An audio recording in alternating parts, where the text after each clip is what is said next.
Hey everyone, welcome back to another video. In the previous episode, we built the Inconel wastegate recirculation tubes for the Supra here, as well as the titanium race turndown.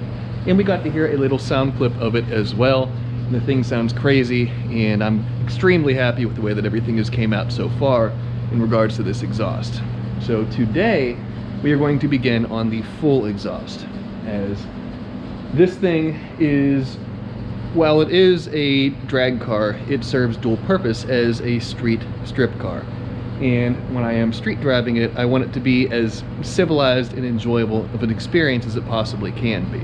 So we're going to build a pretty crazy titanium exhaust for it, and hopefully I can get it tamed down a bit from the way that it sounded with the aluminum exhaust that was on it. Hopefully I can make it a little bit quieter, and a little bit more enjoyable to drive with this titanium system. So I guess without me rambling on anymore, let me go ahead and raise the car up, get the turn down pulled off, and we can start building the titanium system today.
I have the first section of the full exhaust fabricated and pretty much ready to weld. So let's take a look at it before we pull it back out of the car and start melting it together.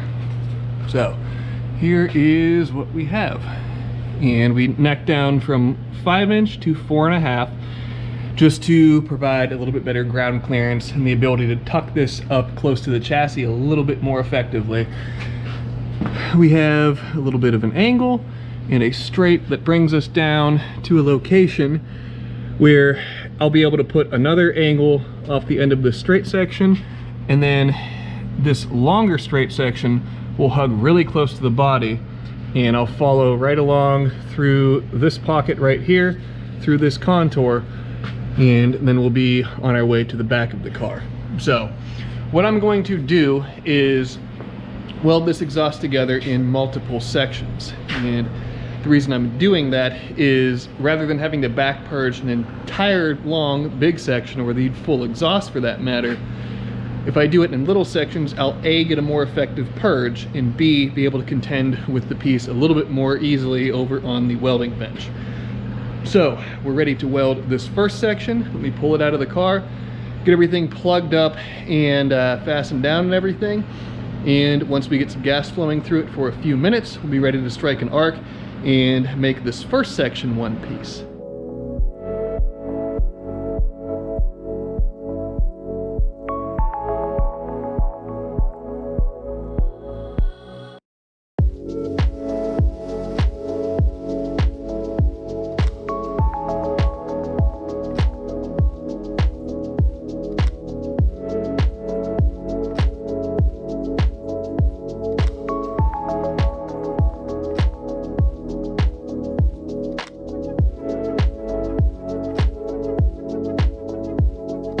First section of the Supra's titanium exhaust is welded.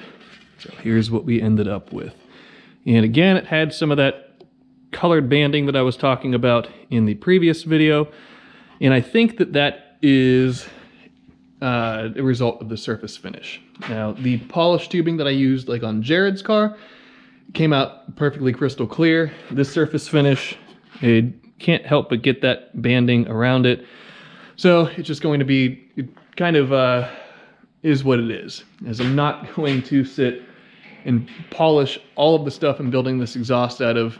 That is it's on the negative side of the law of diminishing returns. But everything will be perfectly fine, and this will still come out as a very nice exhaust. So let me go ahead, put this part up in the car, and then I can start figuring out what the next bend is, the next pieces, and keep moving forward with this exhaust.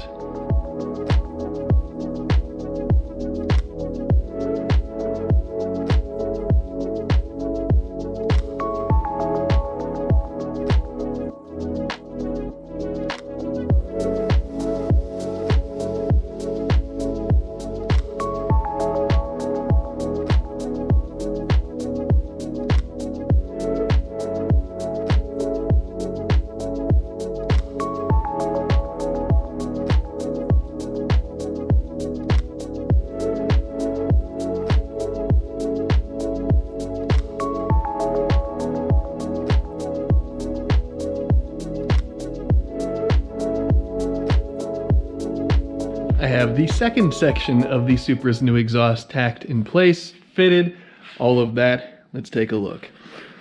So we have our flange, our concentric adapter, a little bit of an angle, straight, angle, straight. And this straight with this 45 that's taped to a section of 4.5 inch puts us in a really good location to put the next bend in place and run the exhaust back towards the rear of the car. So this location right here is really good, and we have plenty of clearance all the way around where nothing's going to hit the body, or hit the chassis rather, and we're not hanging exceptionally low. So those two seams are now good to go. I'm running pretty low on gas in my purge bottle, but we will have to give it a shot, see what happens, and I'll probably end up using the rest of this gas to weld those two seams. But we'll give it a shot. I'll keep an eye on the gas level and the gas flow. If it starts to have any issue with either of those things, we'll terminate the weld, come back tomorrow after I can get a new bottle, and finish the welds and continue on from there. But for right now, I'm going to go ahead and drop what we have done so far out of the car, get the purge started, everything else, and before long we'll have what you see, or what you saw underneath of the car, welded up and ready to continue rearward with it.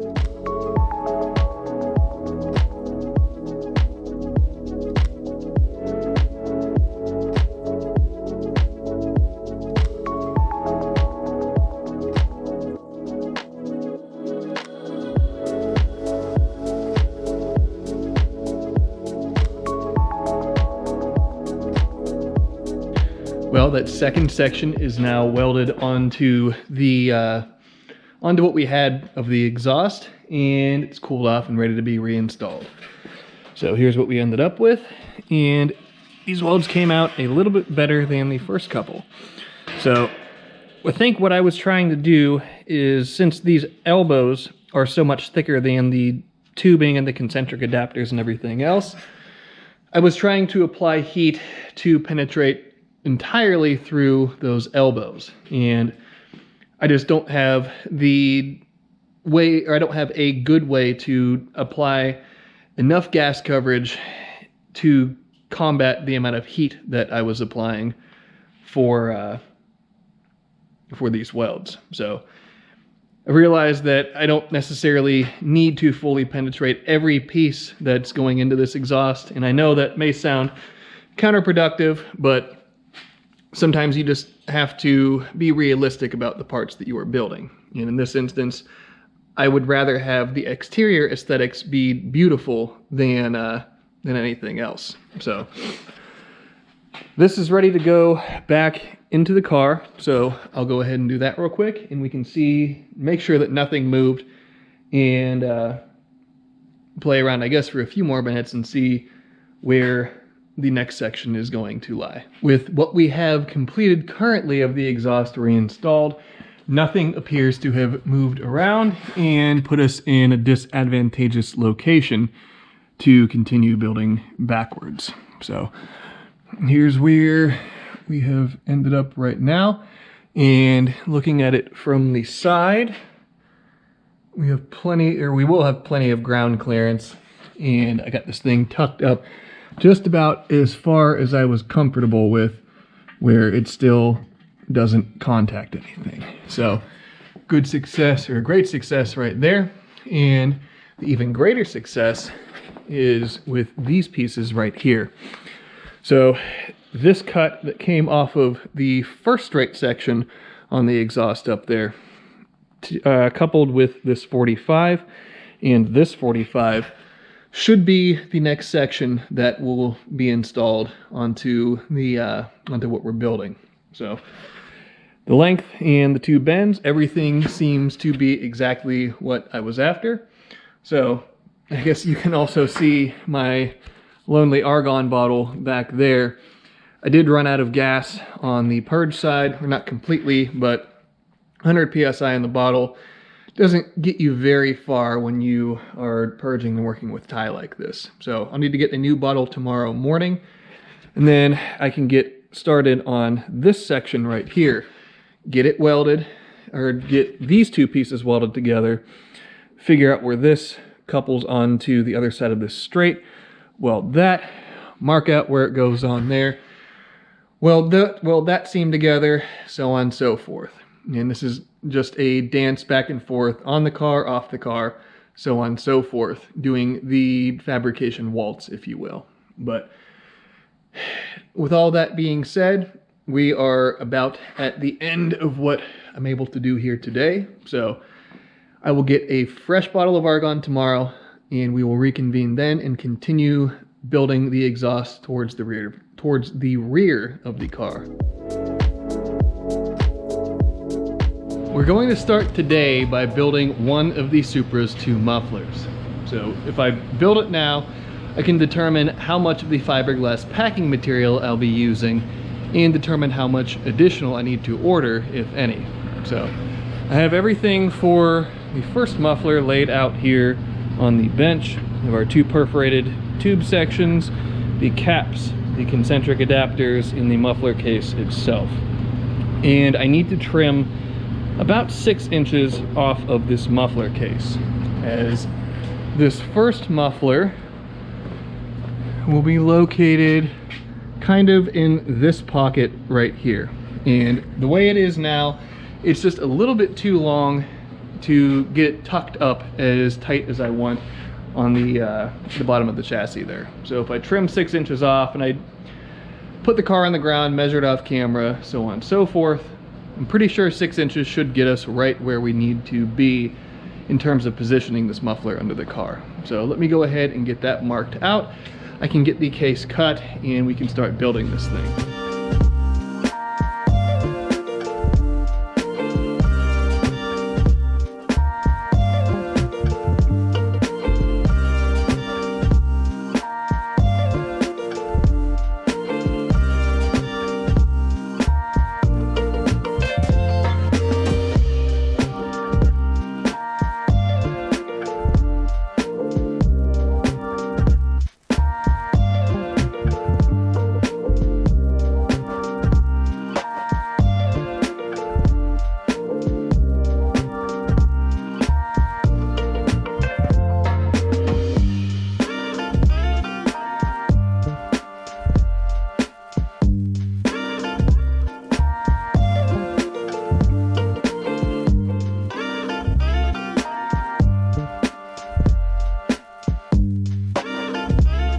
have the perforated tube all tailored together and tailored to fit the first muffler. So since I had to trim this down, and in addition to the 6 inches that I cut off, I also cut another 3 inches off. So 9 inches total was removed from that muffler case to make it fit in the space that I want it to fit in the, or underneath of the Supra. So these perforated tubes are from end to end, or end to end normally, right around 15 inches. And this muffler is a little bit longer than 15 inches. So I had to section 2 of the perforated tubes, weld them together, and this is what we ended up with. So the weld certainly isn't the prettiest thing, but if any of you have ever welded perforated tube before, not the easiest thing in the world to weld. And you saw that I had it plugged up with foil the best that I could and back purged it and everything else. So this thing should be good to go, and now I can fit it inside of the muffler case and get ready to start packing it.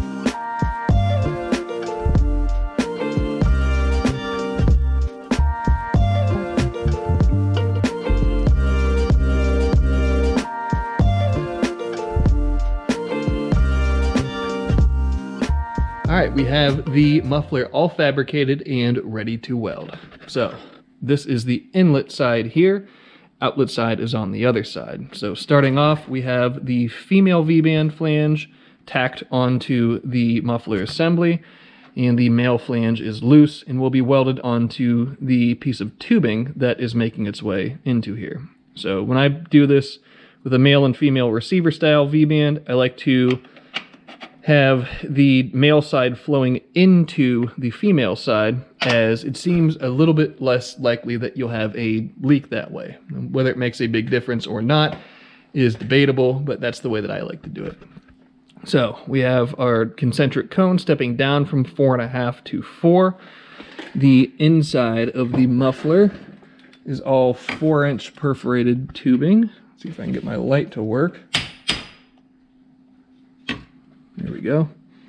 So there's our 4-inch perforated tube. You can see the weld seam maybe a third of the way up on this side.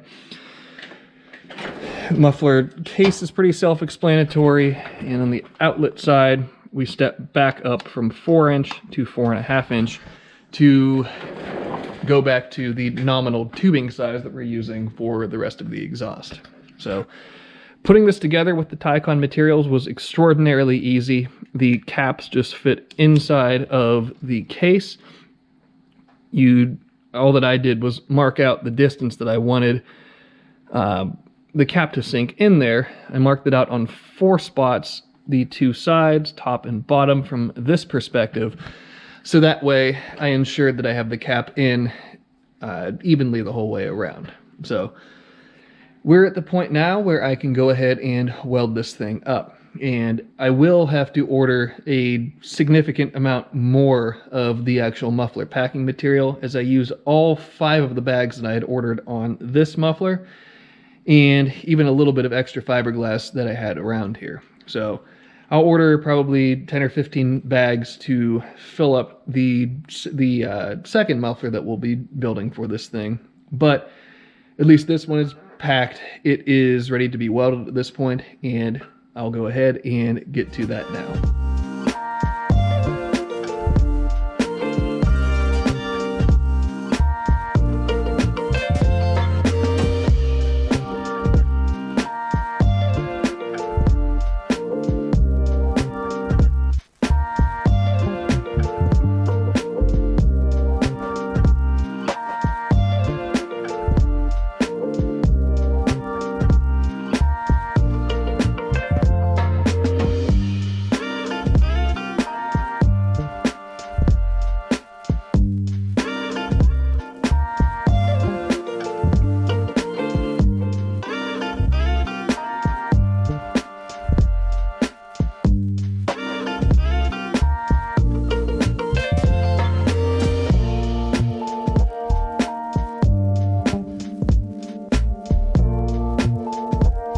That was a lot of welding, but the first muffler is now completed, and let's take a look at how it came out.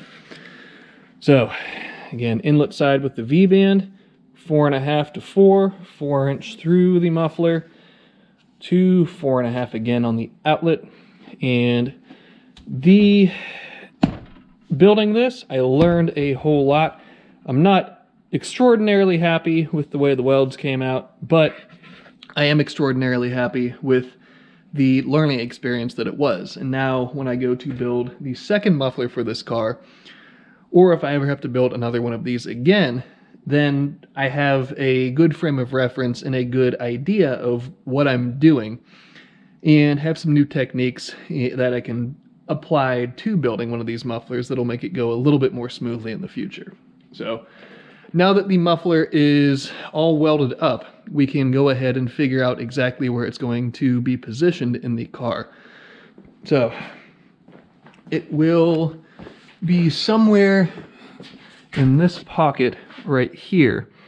And more than likely the muffler will not sit parallel to the ground due to the side of the front differential brace, or differential mount rather. It either hits this or it hits the emergency brake cable. So I can split the difference kind of and put the muffler in here a little bit canted to kind of match this angle right here.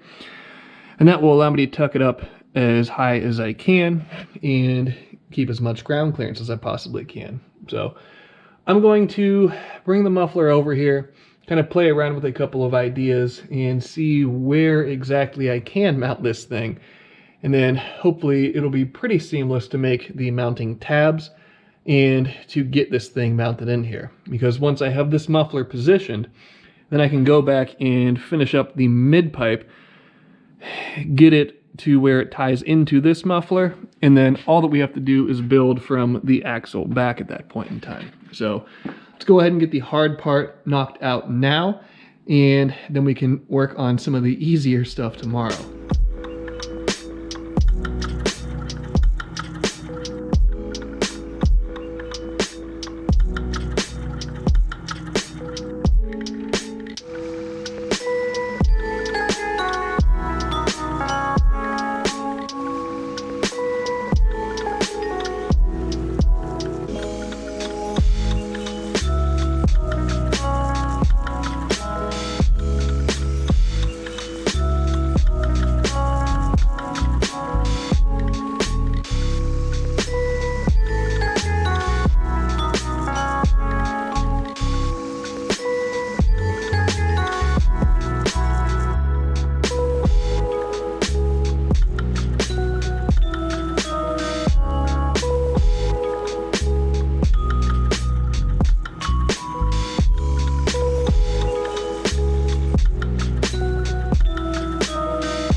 We have 2 mounts on the muffler now, and I may end up putting a third on it, but these 2 are on for the time being.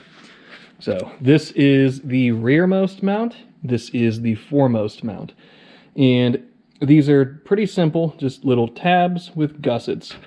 And this gusset here prevents this tab from moving left to right from this vantage point, whereas this tab prohibits the mounting, or this gusset prevents the mounting tab from moving up and down.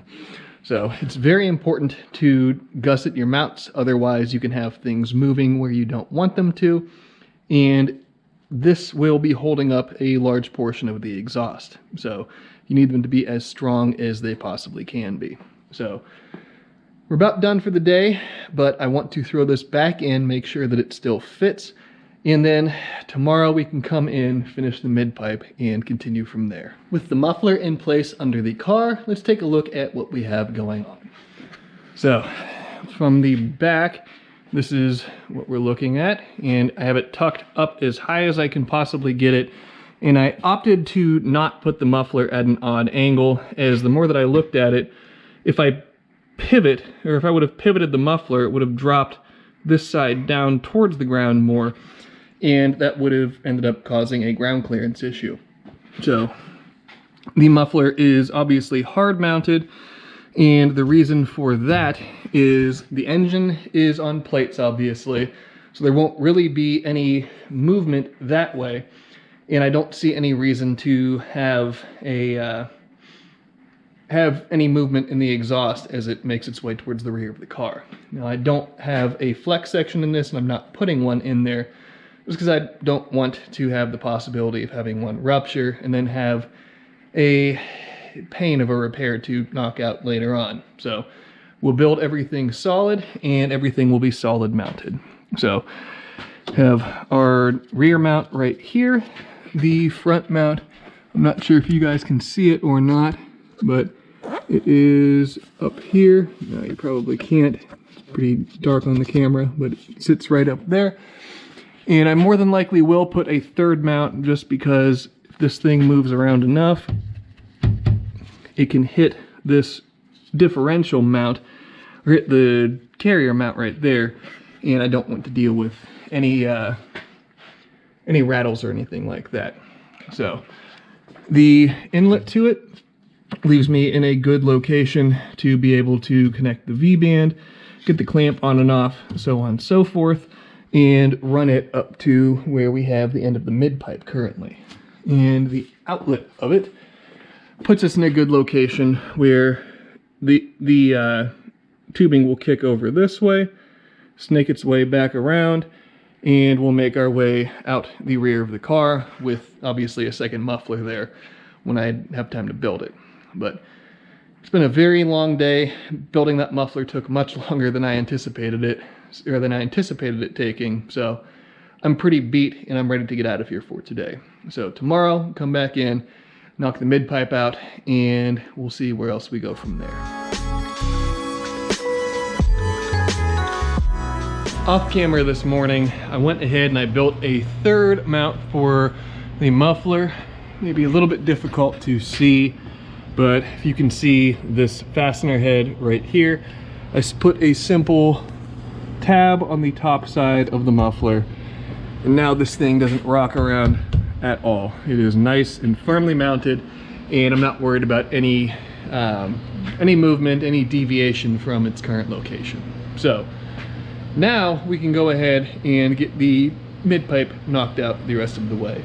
So if you remember earlier in the week, or earlier in this video, I determined that this 45 and this straight were going to be the next section to come off of this straight that's on the mid-pipe currently. So I'm going to go ahead and weld that seam, and once I get that done, we can locate where it will be, or where it will be placed, mark it, drop the mid-pipe, tack it, fit, so on and so forth. And after that, we will be ready to move towards the rear of the car, and before long, we'll have the mid-pipe linked up to the muffler, and that portion of the exhaust will be completed.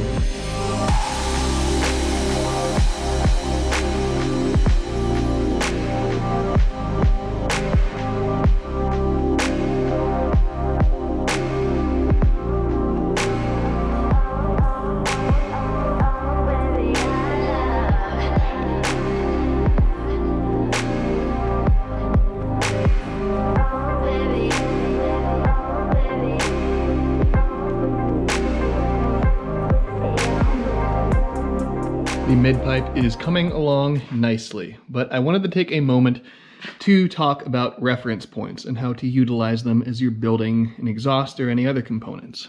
So what I mean by that is we have this section left to go to build for this, and we're working on two different planes, and we need to obviously make a bend coming out of the mid-pipe. And if you look at the placement of the muffler, this will need a bend as well. But if I take this 45 and Just put it on here. That runs the tube into the side of the chassis. And if I put the 45 here, that doesn't run it to where the muffler is. So we need to figure out how to connect A to B. And the easiest way to do that is to pick a part of the car as a reference point or a point to build off of. So what we're going to do is use the drive shaft as that reference point, as the bend coming off of what I have for the mid-pipe already kind of hedges towards the passenger side, or this side over here of the drive shaft currently. So to get me roughly in place where I need to be on the muffler side, I can figure out pretty much a length of straight tubing that will take me out to roughly on this side of the drive shaft. And then from there, we can implement our bend, and really it's just 2 bends in a little section, or 2 bends and 2 sections of straight to make this happen. So if you're ever questioning something like that, rather than just beat your head against the wall or put just a bend here and then have it be a nightmare to line up on this side in this instance, take a step back, find a reference point, figure out where you are building to, and it might make things a little bit easier if you look at it from a little bit different perspective. So hopefully that makes sense, and that's exactly what I'm going to do. So I'll figure out my length of straight coming off of this V-band right here to put this bend in an advantageous location to connect to this bend up here. So let's go ahead and get to it.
Another long day in the books, and the Supra's mid-pipe is completed. So we ended up with a pretty nice piece. It fits well, and I kept everything tucked up as close to the body as I could, and I know that that equates to good ground clearance. And if none of this tubing here sits lower than the muffler case, and the muffler case has phenomenal ground clearance, the rest of it's going to have good ground clearance as well. But this is the outlet right here where we are left for the end of this video, and we'll have to figure out how to make our way up to the muffler. I'll have to make the second muffler, so on and so forth. And I'm going to hold off starting the car in this video, as I really just want to hear what it sounds like with both of the mufflers as quiet as it possibly can be, and we'll just wait until next video for that. So I have no idea how long this video is going to be. I have a ton of footage on this SD card, so hopefully it didn't end up being too long for you guys. And hopefully you enjoyed coming along for this ride with me. But that's going to be about the end of this one. So thank you guys as always for tuning in, for watching this crazy exhaust come together, and we're almost done with it. Probably in the next episode, we'll get everything else wrapped up, and then we'll be able to hear it, and hopefully it's quiet, street-worthy glory. But we'll have to wait until then, because I'm done here for today. So before I ramble on any longer, let's go ahead and wrap this one up. So as always, be sure to subscribe, leave a like, leave a comment, and I'll see you guys in the next episode.